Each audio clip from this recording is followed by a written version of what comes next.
Okay, let's continue on to section 2, firewall objects, addresses, services, and groups. Address objects and groups.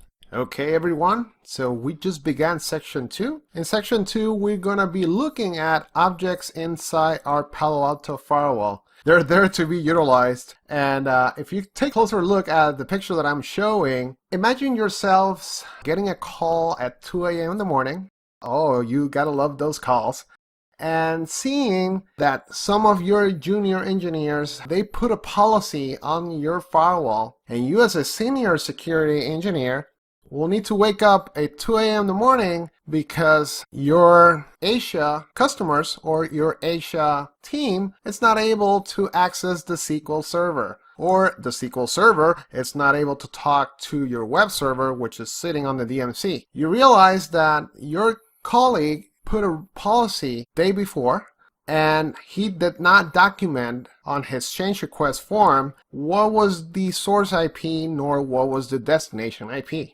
You wake up at 2 a.m. in the morning after that nice phone call from the Network Operations Center telling you that the SQL services for the web application are down. You log in onto the firewall and you take a look at that beautiful policy table, and you will look like the picture on your right. Yes, you're gonna be astonished because you will not know at 2 a.m. in the morning which one is the SQL server. Well, let me tell you, I've been there, and I want you to know that you need to use address objects and group them using object groups. The reason why, if you are going to be waking up at 2 a.m. in the morning to troubleshoot something as convoluted as that policy table, I don't think you're gonna have a very good day the next day. So this is what the section is for you to know how to take advantage of addresses and address group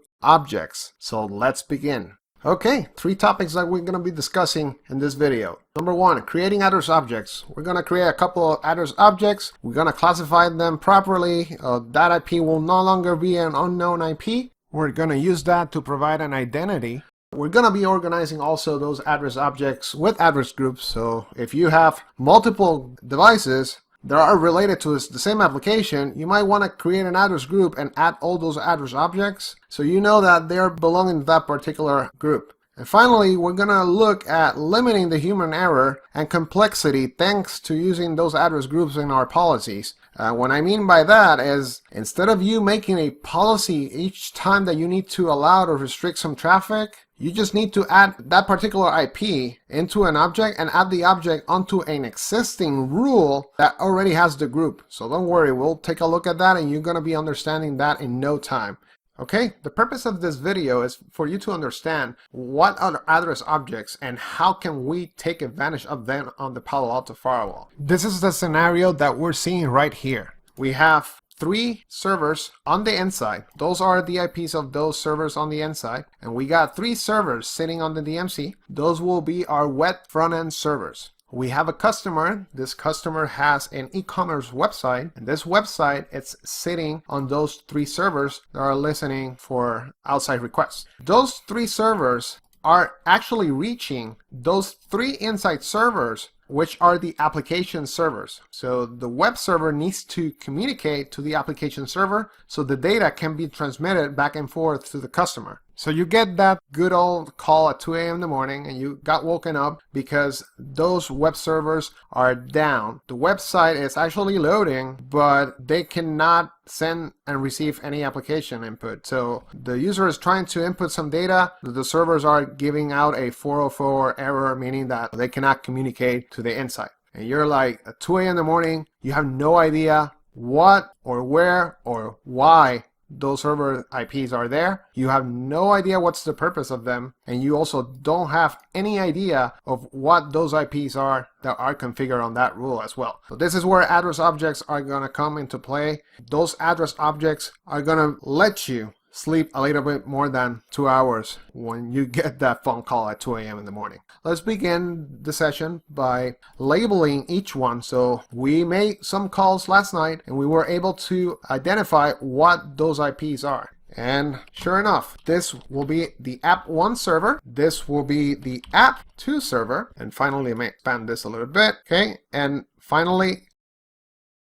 we finally have the app3 server. So now we know that those are the application servers for our e-commerce website. Let's go ahead and move this a little bit. Okay, so we have app1, app2, and app3. Okay, now we have the 3 DMC web servers. We also know that each one is web 1, web 2, and web 3. Okay, I just labeled our application servers because we at first didn't know what those IPs were for, but now we know that those are the application servers and those are the web servers for our e-commerce website. Now we need to configure those address objects, and we're going to be allocating the IP address for each relevant object into the specific one. We're going to be allocating the individual IP on the application server address object. Same with the DMC. So let's continue with that. Okay, we are in the Palo Alto and we're going to go ahead and click objects.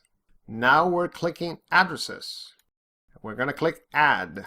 And let's go ahead and add that first server, app1. And let's get that IP address so we can add it here. Okay, so for app1, we have the 10, 211, 43, 44. Let's go ahead and add that IP into the object. I'm going to copy this and let's paste it here. Okay, so when you're working with address objects, you have the flexibility of adding a whole subnet. So if you can see here, you can add the whole subnet inside our notation. So if this was a /24, you basically can create this whole subnet here. Or you can add the individual IP. In this case, we're adding the individual IP for app01. And you know what? We don't have just one application server. We're hosting multiple applications. So it will make sense to label this according to the type of application or the platform that this server is providing services for. In this case, we talked about that this is the e-commerce website. So we're going to call it e-commerce app01. When I press OK, awesome. So we have the first app01 server, and this is the e-commerce app01. Let's go ahead and do the same thing. I'm going to be doing exactly the same thing for the other app02 and app3. Okay, so I just did the second object, and this is app2. I want to show you a cool feature that we can use in the Palo Alto GUI. We can create one object, and then we can clone that and just change what's different, and then keep creating more objects so we don't need to type constantly, right? So let's go ahead and click clone.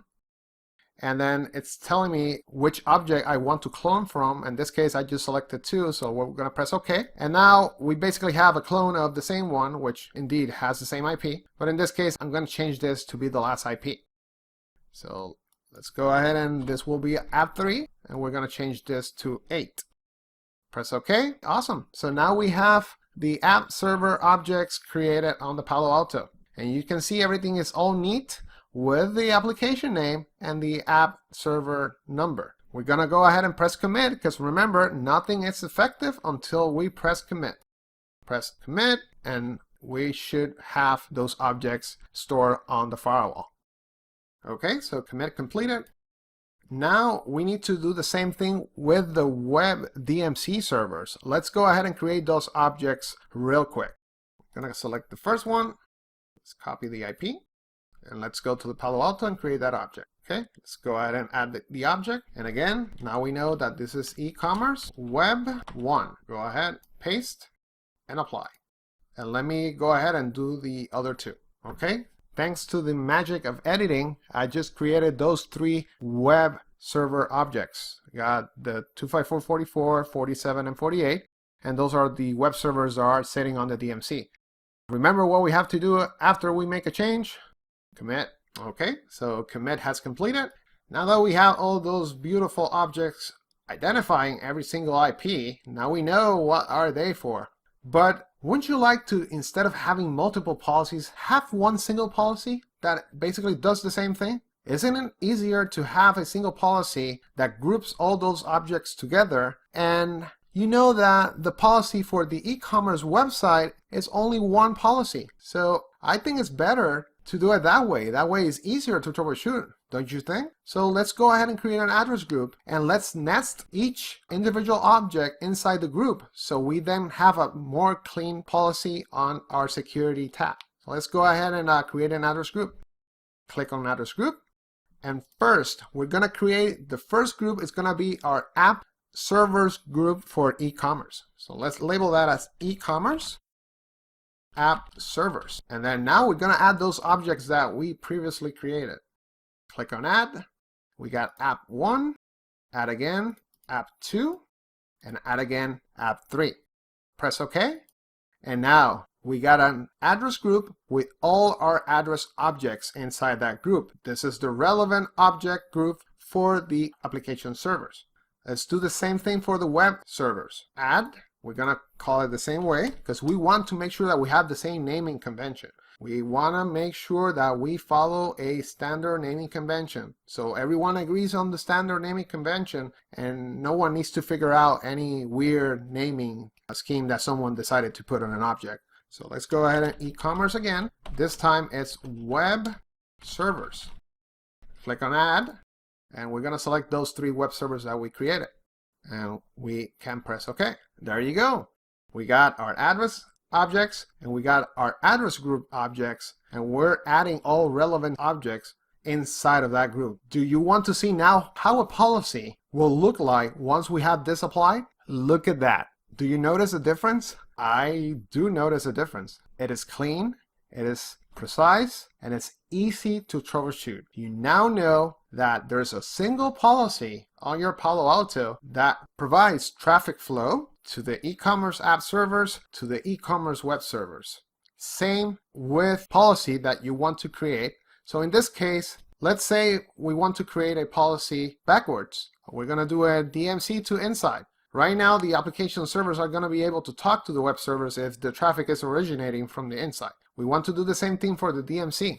Let's go ahead and create the same policy. How will that look like now that we have proper organized address objects? What a difference. What a difference. Can you see the difference? Imagine if you did not have address objects, or imagine if you do not apply address objects on your policies or address groups. Can you imagine the same rule duplicated backwards on the same policy table? Yeah, you're going to have a long night, trust me, if your firewall is looking like that. However, if you configure a firewall to look like this, you're going to have some spare time to sleep. I also want to show you why it's so important to create this type of policy where we integrate address groups and address objects. So let's say your application team told you that they expanded their application server pool, meaning that you now need to allow one extra server onto that address group in order for it to communicate to the DMC and sequentially, to the web servers. In normal scenarios where you're not applying address groups onto your firewall, you're going to have another policy just for that server. In this case, we don't need to touch the policies. We just need to add that extra address object that we're going to be creating for the new server and just add it inside the address group. Let's go ahead and do it. They provided us our application server IP, and we're going to create a new address object for that new server. Okay, we got e-commerce app 4, and they gave us .49 as the IP of the server. Okay, now the only thing that we need to do is add this object inside the address group object. Click on app servers object group, click add. Let's find the app e-commerce app 4, click OK. Let's click commit. We did not only created the object, we already allowed traffic to that new server. We did not even need to go into the policy to modify policies whatsoever. You saw how awesome it is to build objects and have them working in your favor, meaning that you don't need to deal with policies. You just need to add the object inside the address group, and automatically you're giving the rights that that server needs to have in order to communicate to the DMC. We haven't touched any policies. We just added the new application server inside the address group. That's it. The application is already there. Anything that is added onto that group, it's already applied to the policy. So you see, that's how you limit the human error and complexity by applying address groups to your policies. Now that's what I call a professionally looking policy on a firewall. You see the difference? Make sure you apply it, and trust me, you'll have more time to sleep at night. Okay everybody, we just finished our first video of section 2. In my next video, I will be discussing service, objects, and groups.